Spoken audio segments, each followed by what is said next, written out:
15 mėnulio diena. Dienos akmuo Morionas. Simbolis gyvatė. 15 mėnulio diena, kaip ir ankstesnė, yra prisotinta energijos. Skirtumas yra tas, kad šiandien bus sunkiau panaudoti jėgas. Pervertinę savo galimybės galite išeikvoti energijos atsargas. Ši diena labai pavojinga, kadangi jos metu vyksta astralinio pobūdžio mūšiai. Sapnas šią dieną bus pranašingas visam mėnesiui. Jei sapnuojate kažką sunkaus, nemalonaus, vadinasi jūsų vidinė būsena yra išbalansuota, tad rūpinkite savimi.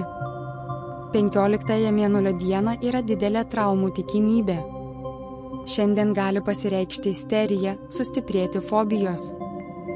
Rekomenduojama atkreipti dėmesį į diafragmą ir kasos darbą, nes šie organai ypač pažeidžiami. Geras laikas pasninkui. Puikus laikas atsipalaiduoti garinėje pirtyje.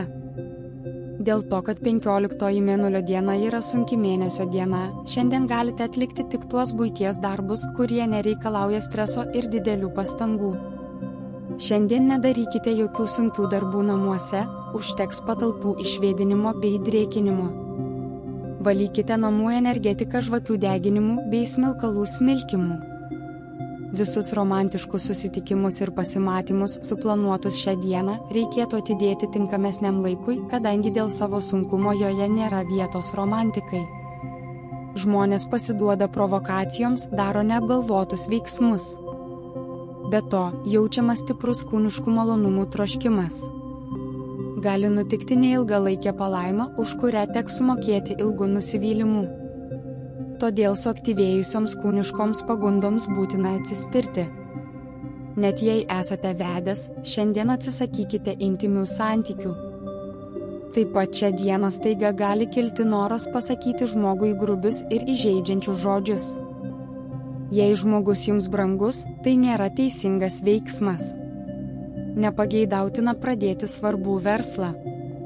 Vienintelė išimtis yra teisinė sfera, todėl galite paduoti ieškinį, bet tik tuo atveju, jei esate 100% įsitikinęs, kad savo byloje esate teisus ir viską darote teisėtai. Jeigu jūsų atžvilgiu buvo pažeistas teisingumas, turite priimti iššūkį ir kovoti už savo tiesą. Pirmoji šios mėnulio dienos pusė nepalanki, gali kilti įvairių sunkumų versle ir asmeninėme gyvenime. Pagrindinės problemos atsiras dėl ambicijų ir noro kažkam permesti visą atsakomybę ar dalį savo darbų. Antroji 15 mėnulio dienos pusė yra mažiau nemaloni, todėl įmanoma įgyvendinti planą, tačiau greičiausiai visiškai kitaip nei buvote iš anksto suplanavę ir tik per kitus žmones bei kitais metodais. Nedarykite jokių finansinių operacijų, neveskite svarbių derybų. Gali atsirasti naujų idėjų ir minčių.